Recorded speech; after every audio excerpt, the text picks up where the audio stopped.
PC Ghosh అనే retired high court judge నివేదికలాగా లేదు. అది ప్రదేశ్ కాంగ్రెస్, తెలంగాణ ప్రదేశ్ కాంగ్రెస్ ఘోషలాగా ఉంది తప్ప ఇంకొకటి కాదు. వాళ్ళు మాట్లాడిన చెత్త మాటలు, వాళ్ళు 3-4 సంవత్సరాలు వాగిన వాగుడే దాంట్లో వందల కొద్ది పేజీలు రాసి పెట్టిరు తప్ప ఆయన నిజంగా ఒక జడ్జిలాగా అది ఇవ్వలేదు అని స్పష్టంగా ఇవాళ హైకోర్టు చెప్పింది.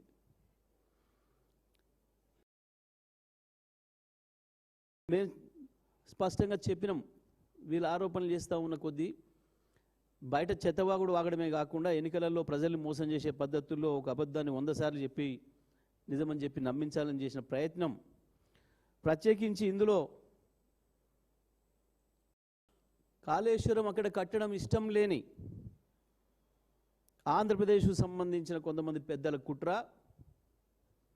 వాళ్ళకు సంబంధించిన మీడియా అందరూ కలిసి చేసిన దుర్మార్గమైన ప్రచారం తెలంగాణ ప్రజల్ని, తెలంగాణ రైతాంగాన్ని మోసం చేసే పద్ధతుల్లో నమ్మించడానికి చేసిన దుర్మార్గమైన ప్రయత్నం ఏదైతే ఉందో అది వాళ్ళ 100% తప్పు అని చెప్పి స్పష్టంగా ఇవాళ హైకోర్టు తీర్పు వల్ల మనకు నిరూపితమైంది. వాస్తవానికి కాళేశ్వరం కూలిపోలేదు. కాళేశ్వరం అంటే ఒక్క ప్రాజెక్టు కాదు. కాళేశ్వరం అంటే అనేక బరాజులు, 100 కిలోమీటర్ల కాలువలు, 100 కిలోమీటర్ల సొరంగాలు, వాటన్నిటి సమూహమే కాళేశ్వరం. కుంగింది కేవలం ఒక చోట ఒక పిల్లరు. ఆ పిల్లర్ రిపేర్తో కూడా సంబంధం లేకుండా నీళ్ళు ఇవ్వచ్చు అని చెప్పి బీఆర్ఎస్ పార్టీ మొదటి రోజు నుంచి చెప్పింది, అసెంబ్లీలో కూడా చెప్పినాం. కానీ కావాలని చెప్పి కేవలం కేసీఆర్ మీద వాళ్ళు చేసిన ఆరోపణలను ప్రజల చేత నమ్మించడం కొరకు దుర్మార్గంగా వాళ్ళు చెప్పిన అబద్ధాన్ని అట్లే ప్రజల నమ్మకాల్లో ఉంచడం కొరకు చేసిన దుర్మార్గ ప్రయత్నాల్లో ఒకటిగానే కమిషన్ను వేసిండ్రు. ఆ రోజు ఆరోపణలు అసెంబ్లీలో కూడా చేస్తుంటేనే మా మాజీ ఇరిగేషన్ మంత్రి గారు హరీష్ రావు గారు లేచి, మీరు ఏ విచారణ చేసుకోండి, అందులో 1% కూడా పొరపాటు జరగలేదు, ₹1 అవినీతి జరగలేదు అని ఏదైతే చెప్పినరో ఇవాళ అదే నిజమని చెప్పి స్పష్టంగా తేలిపోయింది. మేము చెప్పినాం, కమిషన్లు వేసుకోవచ్చు, ఎంక్వైరీలు చేసుకోవచ్చు, మాకేం అభ్యంతరం లేదు. మేము ఏ చిన్న ఆరోపణలు అంటకుండా మాకు బయటకు వస్తామని చెప్పి ఏదైతే చెప్పినామో ఇవాళ స్పష్టంగా తేలిపోయింది. అది కరెంటు మీద వేసిన కమిషన్ కావచ్చు, కాళేశ్వరం మీద వేసిన కమిషన్ కావచ్చు, ఇంకోటి ఏ కమిషన్లు వేసినా ఈ కమిషన్లు ఏవి చక్కగా పనిచేసింది లేదు, ఈ కమిషన్లతో పని లేదు. ఈ కమిషన్ల పని ఏం లేదు, కానీ కాంగ్రెస్ కమిషన్ల దందా మాత్రం బ్రహ్మాండంగా కొనసాగుతుంది 2.5 ఏళ్ళుగా. కాంగ్రెస్ ముఖ్యమంత్రి కుటుంబ సభ్యులు, మంత్రుల కుటుంబ సభ్యుల కమిషన్ల దందాలు, భూముల దందాలు బ్రహ్మాండంగా నడుస్తున్నాయి తప్ప ఈ కమిషన్లతో ఏమి అయ్యేది లేదు. ఇది కేవలం ప్రభుత్వం టైంపాస్ చేసుకోవడం కొరకు ఓ అవగాహన లేని ముఖ్యమంత్రి, ప్రభుత్వం పట్ల ప్రజల పట్ల సోయి లేని, బాధ్యత లేని ముఖ్యమంత్రి, కేవలం దందాలు తెలిసిన ముఖ్యమంత్రి నడుపుతున్న ప్రభుత్వం కాబట్టి రైతాంగాన్ని మోసం చేస్తూ గత 3 సంవత్సరాలు 3 ఎండాకాలాలు 3 యాసంగిల్ని ఎండబెట్టి అక్కడ రామగుండం దగ్గర మొదలు పెడితే మా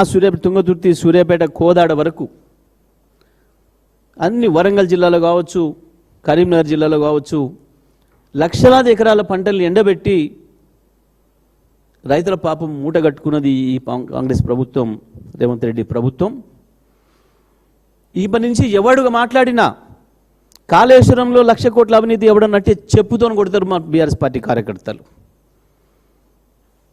ఇవాళ వచ్చిన తీర్పు అదే పద్ధతిలో ఉంది. ఇక నుంచి ఎవడు వాగినా చెప్పుతో కొట్టినట్టుగా సమాధానం చెప్పే శక్తి ఇవాళ మా బీఆర్ఎస్ పార్టీ కార్యకర్త ప్రతి ఒక్కరికి కూడా వచ్చింది. మీరు వాగిందంతా శుద్ధ అబద్ధమని, కేవలం ఆ పేరు మీద మీ పాత భాషలకు ఆంధ్ర భాషలకు నీళ్లు పోవడం కొరకు కాళేశ్వరాన్ని ప్రారంభించకుండా, కాళేశ్వరం పంపులు ఆన్ చేయకుండా కాలయాపన చేసిర్రని, మీరు బనకచెర్లకు రూట్ క్లియర్ చేయడం కొరకే, మీ గురుదక్షిణ సమర్పించుకోవడం కొరకే, గోదావరి పైన హక్కుల్ని వాళ్ళకి దారదత్తం చేయడం కొరకే దుర్మార్గంగా ఇంతకాలం కన్నేపల్లి పంపుల్ని ఆన్ చేయకుండా గోదావరి నీళ్లను కిందికి వదిలిందని మేము బీఆర్ఎస్ పార్టీ ఏదైతే చెప్పిందో అది నిజమని చెప్పి ఇవాళ స్పష్టంగా తేలిపోయింది. నిజమే, 2.5 ఏళ్లకు నిన్న ఏందో చేస్తా ఏందో పీకుతా అని చెప్పి పోయిండు ఆయన. కేసీఆర్ జగిత్యాలలో వస్తున్నాడు అని చెప్పగానే వణికిపోయి అక్కడ నేనేందో పీకుతా కాళేశ్వరంలో అని చెప్పి పోయిండు. ప్రభుత్వ ఖర్చుతోని మొత్తం రైతులు తీసుకొచ్చి ఏందో చేస్తాను పోయిండు. ఏం మాట్లాడిండు? ఒక్క ముక్క కాళేశ్వరం ఇగో బాగు చేసినా ఇది అయిపోయింది, రేపు రిపేర్ అవుతుంది, లేదు ఇగో ఈ పంప్ హౌస్ ఆన్ చేస్తా, ఆ రిపేర్ పక్కన పెట్టి నీళ్ళు ఇస్తా అనే మాట ఏమైనా చెప్తాడేమని ప్రజలు ఎదురు చూసిపోయిన రైతులు. కానీ నీ బూతు పురాణం యథావిధిగా మొదలు కాగానే ప్రజలు రైతులు ఈసడించుకుంటూ వెళ్ళిపోయారు, అక్కడి నుంచి ఉంచుకుంటూ పోయినారు. అక్కడి నుంచి నీ పోలీసులను పెట్టి ఆపి వాళ్ళకి నీ బూతులు వినిపిద్దామనే ప్రయత్నం చేసినావు, చిల్లర ప్రయత్నం.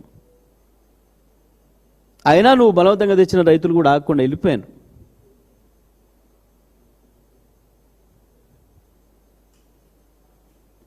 తేలిపోయింది నీ చక్కదనం ఏందో తేలిపోయింది. వాస్తవానికి ఇవాళ కూడా మళ్ళీ మా చేతికి ఇస్తే, మా బీఆర్ఎస్ పార్టీ చేతికి ఇస్తే కన్నెపల్లి పంప్ హౌస్ ప్రారంభం చేసేసి నీళ్ళు ఇస్తాం. ఈ ఎండాకాలంలో కూడా మొత్తం కాలువలను పారించుకుంటూ నీ కోదాడ వరకు తీసుకొస్తాం. నీ ఇరిగేషన్ శాఖ మంత్రి నియోజకవర్గం, పాత నియోజకవర్గం, ఇప్పుడు వారి శ్రీమతి నియోజకవర్గం కోదాడ వరకు కూడా తీసుకొస్తాం నీళ్లు. ఈరోజు కూడా నీళ్ళు ఇంకా వస్తున్నాయి అక్కడి నుంచి. ఆ ఒక్క పిల్లర్ రిపేర్తో సంబంధం లేకుండానే నీళ్ళు తీసుకురాగలిగిన ఏర్పాటు చేసి పెట్టిండు ఆ రోజే కేసీఆర్ గారు. వాస్తవానికి ఇప్పుడు ఇటువంటి సందర్భంలోనే కాళేశ్వరం అవసరం ఏందో తెలిసి కట్టిండు కేసీఆర్ ఆనాడు. ఎండాకాలంలోనే ప్రధానమైన అవసరం ఉంటుంది, కాళేశ్వరం అనేది ప్రాణధారం తెలుస్తుంది, కరువు వచ్చినాడే కాళేశ్వరం ప్రాధాన్యత తెలుస్తుంది. వాస్తవానికి అతి తక్కువ ఖర్చుతోనే నది గర్భాన్నే వాడుకొని బ్రహ్మాండంగా రివర్స్ ఇంజనీరింగ్ చేసి దాదాపు 24 టీఎంసీల నీళ్ళు అక్కడ పైన సుందిల్ల కావచ్చు, అన్నారం కావచ్చు, ఆ బ్యారేజీల దగ్గర ఆపి మొత్తం దాదాపు 40-50 టీఎంసీల నీళ్ళను ఆపి, ఒకవేళ దవ్వుకున్న కరువు వచ్చినా తెలంగాణకు ఇబ్బంది రాకుండా ఉండాలి, తెలంగాణ రైతాంగానికి పంట ఆలస్యం కావద్దు, వానాకాలం దవ్వుకున్న అనుకున్న సమయానికి వర్షం రాకపోయినా కాళేశ్వరంతో నీళ్ళిచ్చి రైతులు ఎప్పుడోదిగా నార్లు పోసుకోవడానికి, తూకాలు వేసుకోవడానికి నీళ్ళు రిజర్వ్ ఉండాలి మనకు అని చెప్పి ఒక అద్భుతమైన ఆలోచనతో నిర్మాణం చేసిన ప్రాజెక్ట్ కాళేశ్వరం ప్రాజెక్టు. ప్రపంచమే నివరబోయే పద్ధతుల్లో కేవలం 3 ఏళ్లలోనే దాదాపు 80,000 కోట్లు ఖర్చు పెట్టి అంత అద్భుతమైన ప్రాజెక్టును తయారు చేసి పూర్తి చేసి తెలంగాణ రైతాంగానికి అంకితం ఇస్తే వరుసగా 4 సంవత్సరాలు నీళ్ళిచ్చి తీవ్రమైన కరువుతోని దుర్భిక్షంతో నాశనం అయిపోతున్న తెలంగాణ రైతాంగాన్ని కాపాడుకునే ప్రయత్నం చేస్తే కేవలం ఒక్క పిల్లర్ కుంగిందనే సాకుతోని నువ్వు చేసిన దుర్మార్గం ఇవాళ బట్టబయలైంది. తెలంగాణ రైతాంగం అందరూ కూడా చూసినారు. మేము మళ్ళీ ఛాలెంజ్ చేస్తున్నాం. ఇవాళ మా చేతికి ఇచ్చిన ఆ దాని పిల్లర్ రిపేర్ దాని పక్కన పెట్టి కన్నేపల్లి పంప్ హౌస్ను ప్రారంభం చేసి నీళ్లు తీసుకురాగలుగుతాం. మళ్ళీ చెప్తా ఉన్నాం. అంత మంచి అవకాశం ఆ పద్ధతిని కేసీఆర్ ఆనాడే ఏర్పాటు చేసి పెట్టిండు. ఏం మాట్లాడిండ్రు వెధవలు? కేసీఆర్ ఇంజనీరు. ఎస్, కేసీఆర్ ఇంజనీర్నే చెప్పిండు. కేసీఆర్ ఎప్పుడు కాళేశ్వరం నాకు సంబంధం లేదని చెప్పలే. కాళేశ్వరం నా సృష్టి అని చెప్పిండు. వాస్తవానికి సృష్టించిండు. రాత్రి పగలు దాని మీదనే పూర్తి దృష్టి పెట్టి పనిచేసిండు. పొద్దున లేచింది మొదలు ఆఫీసులోకి రాగానే మొట్టమొదటి కాళేశ్వరం చూసిండు. పడుకునేటప్పుడు చివరి నిమిషంలో కూడా కాళేశ్వరం చూసిలో పడుకున్నాడు. ఆ రకంగా 3 సంవత్సరాలు పూర్తిగా తన ఆశా శ్వాస అంతా కూడా కాళేశ్వరం అయ్యింది.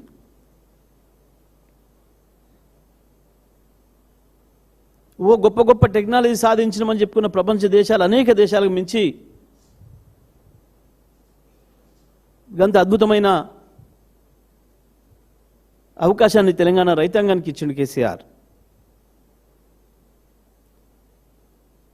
కానీ ఇవాళ దాని మీద ఆధారపడ్డ అనేక మిషన్ భగీరథ పథకాలకు, మంచినీళ్ళకు సంబంధించిన మిషన్ భగీరథ పథకాలకు సంబంధించిన అనేక రకమైన రిజర్వాయర్లు ఉన్నాయి. వాటి సోయి కూడా లేకుండా ఇవాళ మంచినీళ్ళను కూడా అందియలేని దుస్థితిలో ఉన్నారు. హైదరాబాద్ ప్రజలు ఇవాళ కొత్త తరం ప్రజలు, అది పల్లెటూర్లలో, తెలంగాణ గ్రామాలలో కావచ్చు, పట్టణాలలో కావచ్చు, హైదరాబాద్తో సహా కొత్త తరం పిల్లలకి మంచినీళ్ళు రావు అనే సంగతే తెలియదు. కరెంటు పోదు, మంచినీళ్ళు రావు అనే మాట లేదు. కానీ ఇవాళ సిగ్గు ఎగ్గు లేకుండా హైదరాబాద్లో కూడా మంచినీళ్ళు కాపాడుకోండి, నీళ్ళు ఇవ్వలేమని చెప్పుకుంటున్న సిగ్గు తప్పిన ప్రభుత్వం. నీళ్ళు సేవ్ చేసుకోండి. మళ్ళా పూర్వకాలంలో కేసీఆర్ రాకముందు డ్రమ్ములు, బకెట్లు, బిందెలు, చెంబులు, ఆఖరి గ్లాసులలో కూడా నీళ్ళు ఎట్టయితే నింపి దాచిపెట్టుకున్నారో హైదరాబాద్ ప్రజలు, పట్టణ ప్రజలు మీ అందరికీ మళ్ళీ పాత జ్ఞాపకాలు వస్తున్నాయి. పల్లెలతో సహా పల్లెల్లో మరి బోరుబావుల దగ్గరికి కిలోమీటర్ల కొద్ది నడిచిపోయి గంటల తరబడి కరెంటు కొరకు ఎట్లా వెయిట్ చేసి నీళ్ళు తెచ్చుకోరు ఆనాడు బిందెడు మంచినీళ్ళు. ఇవాళ మళ్ళీ తెలంగాణ ప్రజలకు ఆ విషయాన్ని గుర్తు చేస్తున్నారు. నీళ్ళు దాచిపెట్టుకోండి. మళ్ళీ ట్యాంకర్ల దందా మొదలైంది. హైదరాబాద్తో సహా పట్టణాలు, పల్లెలను తేడా లేకుండా మళ్ళీ ట్యాంకర్ల దందా మొదలైంది. సిగ్గుండాలి ప్రభుత్వానికి. ఇంతింత పొడుగు మాటలు మాట్లాడుతున్నాడు ఒకడొకడు. అవే బూతులు, అవే చెత్తవాగుడు. ముఖ్యమంత్రి 2.5 ఏళ్ళైనా ఇంకా నేర్చుకోలే. పరిపాలన అంటే ఏందో తెలియదు. ప్రజల పట్ల సోయి లేదు. కొత్తవి సృష్టించలేవు, కొత్తవి తేలేవు. నీతో కాదు, నీకు ఆ జ్ఞానం లేదు. కానీ కనీసం కేసీఆర్ ఇచ్చిపోయినాయి అయినా కొనసాగించవచ్చు కదా. తెలంగాణ 60 ఏళ్ళు దేని కొరకైతే గోసపడ్డదో, ఏ మంచినీళ్ళు, ఏ కరెంటు, ఏ సాగునీళ్ళ కొరకైతే ఇబ్బంది పడ్డదో, తాగునీళ్ళు, సాగునీళ్ళు, విద్యుత్ శక్తి కొరకైతే ఇబ్బంది పడ్డదో, ఆ 3 సమస్యల్ని పరిష్కారం చేసిపోయింది కదా కేసీఆర్. మంచిగా కట్టిన ఇల్లు పెట్టిన పోయి నీకు అప్పచెప్పిండు కదా. ఒక్క దాంట్లోనంటే ఒక దాంట్లో వాగినవు చెత్తవాగుడు అంటే కేసులు జైళ్ళు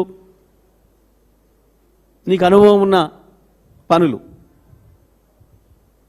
ఇక మూసుకో, ఇప్పటికైనా అన్నీ మూసుకొని వెంటనే ఆ కాళేశ్వరం పంపుల్ని ప్రారంభం చేసే ప్రయత్నం చేయి.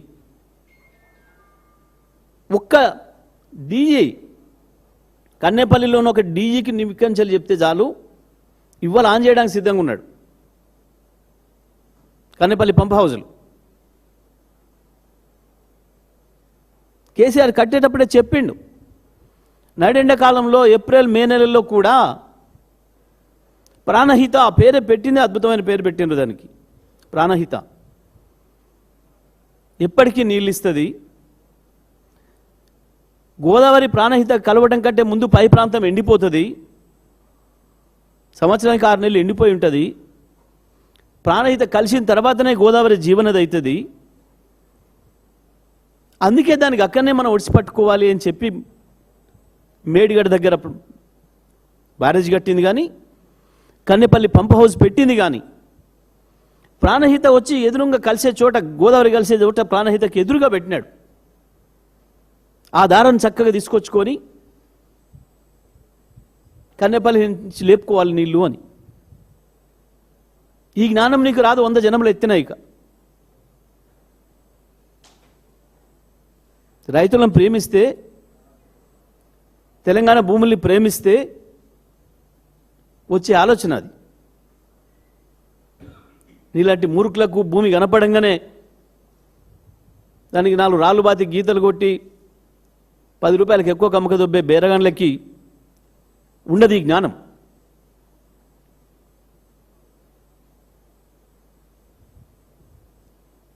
అది రావాలంటే భూమిని ప్రేమించాలి, రైతును ప్రేమించాలి, వ్యవసాయాన్ని ప్రేమించాలి.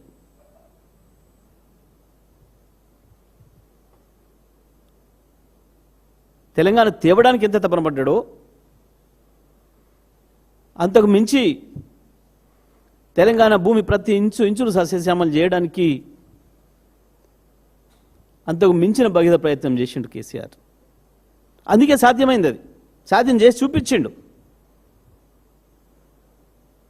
తెలంగాణలో కేవలం ఒక మహబూబ్నగర్ జిల్లా, నల్గొండ జిల్లాకు సంబంధించి ఒక దేవరకొండ, మున్గోడు తాలూకాలకు తప్ప మిగతా మొత్తం తెలంగాణను గోదావరి నీళ్ళతో తడబడానికి కావాల్సిన పద్ధతిలో నిర్మాణం చేసిండ్రు ఆ ప్రాజెక్టుని.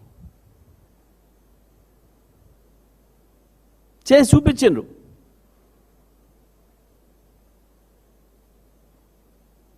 ఇవాళ మా ఆలేరు భువనగిరిలో కూడా మొదలైన నీళ్లు, గోదావరి నీళ్లు, కాళేశ్వరం నీళ్ళే. కాళేశ్వరంలో భాగంగా ప్రారంభం చేసిన పంపులతో వచ్చిన నీళ్ళే. దాంట్లో భాగంగా కట్టిన మల్లన్న సాగర్ నుంచి వచ్చిన నీళ్ళే.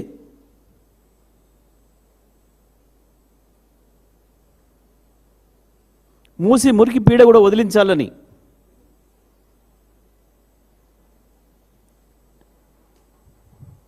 పిల్లాయపల్లి కాలువ కావచ్చు, బునాదిగాని కాలువ కావచ్చు, ధర్మారెడ్డి కాలువ కావచ్చు, ఆ కాలువల ద్వారా కూడా మూసి నీళ్ళతో అవసరం లేకుండా గోదావరి నీళ్ళు ఇచ్చే ఆ ప్రాంతంలో కూడా పంటలు మంచి పంటలు పండించాలని చెప్పి మూసిని క్లీన్ చేయడానికి బ్రహ్మాండంగా కొండపోచమ్మ నుంచి నీళ్ళు తీసుకొచ్చి గండిపేటలో, ఉస్మాన్ సాగర్లో, హిమాయ్ సాగర్లో కలపడానికి ఆనాడు ప్రణాళికలు చేసిండ్రు.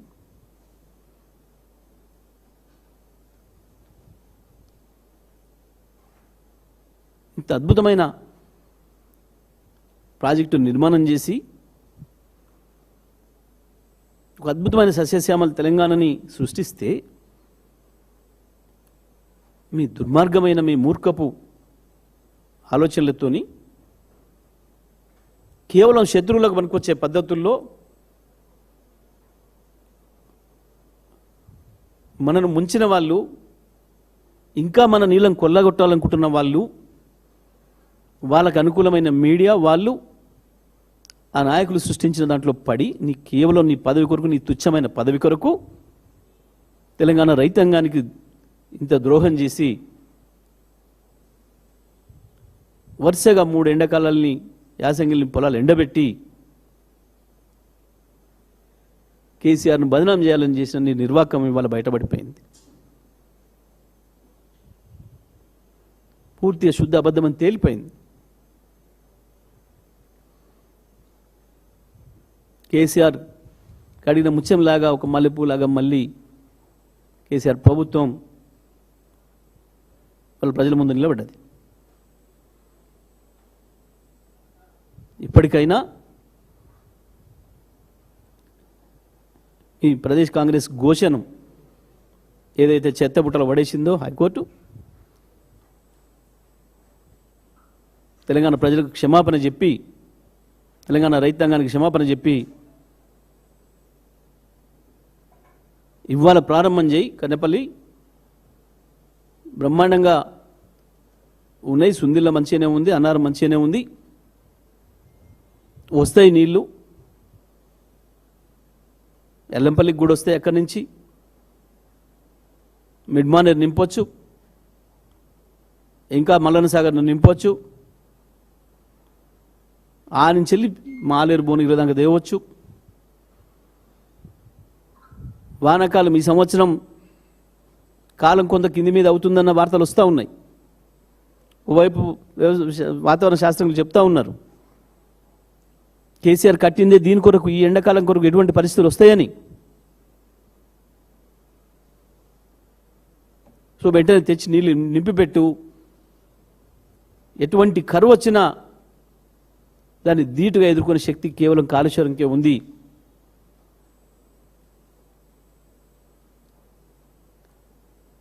కాబట్టి వెంటనే నువ్వు రైతాంగానికి క్షమాపణ చెప్పి, తెలంగాణ ప్రజలకు క్షమాపణ చెప్పి, కేసీఆర్కి కూడా క్షమాపణ చెప్పి దాన్ని ప్రారంభించాలని చెప్పి మేము డిమాండ్ చేస్తూ ఉన్నాం.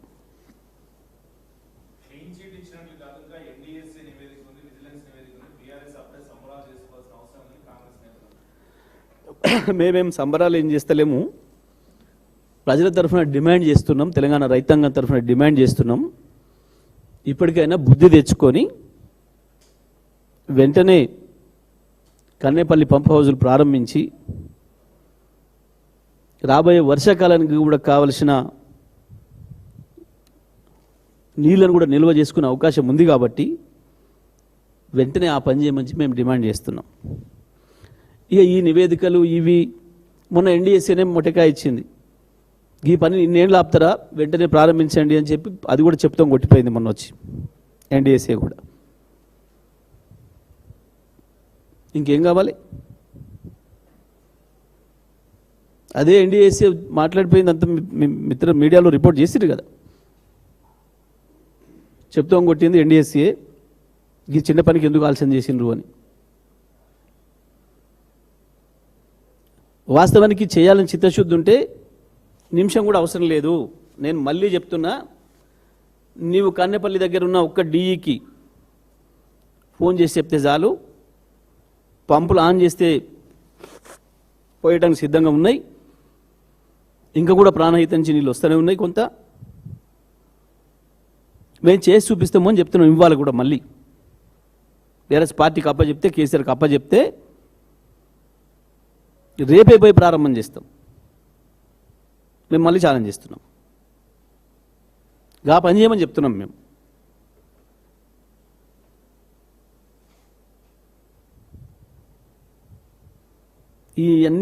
ఈ చెత్తబాగుడు అన్నీ వాగినాయి.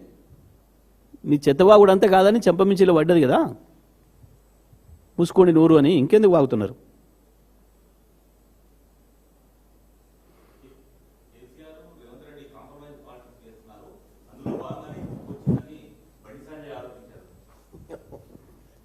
ఆయన ఎవరు? బండి సంజయ్ వేరు, రేవంత్ రెడ్డి వేరు అని అనుకున్నారా మీరు? ఎప్పుడైనా ఒకే తీరు గొంతులు కదా, ఇవాళనే కాదు. వారు పిసిసి ప్రెసిడెంట్, వీరు బీజేపీ ప్రెసిడెంట్ ఉన్న కాలం నుంచి వెళ్ళి చూసినాం మనం. కేసీఆర్ని తిట్టడంలో ఇద్దరిది ఒకటే గొంతు, ఈయన రాసిచ్చిన స్క్రిప్టే ఆయన చదువుతాడు అని. సింపుల్. బండి సంజయ్కి అంత మించిన జ్ఞానం ఏం లేదు, సొంత జ్ఞానం ఏం లేదు.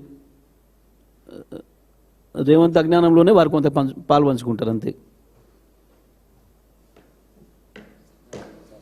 అదేవిధంగా ఆర్టీసీకి సంబంధించి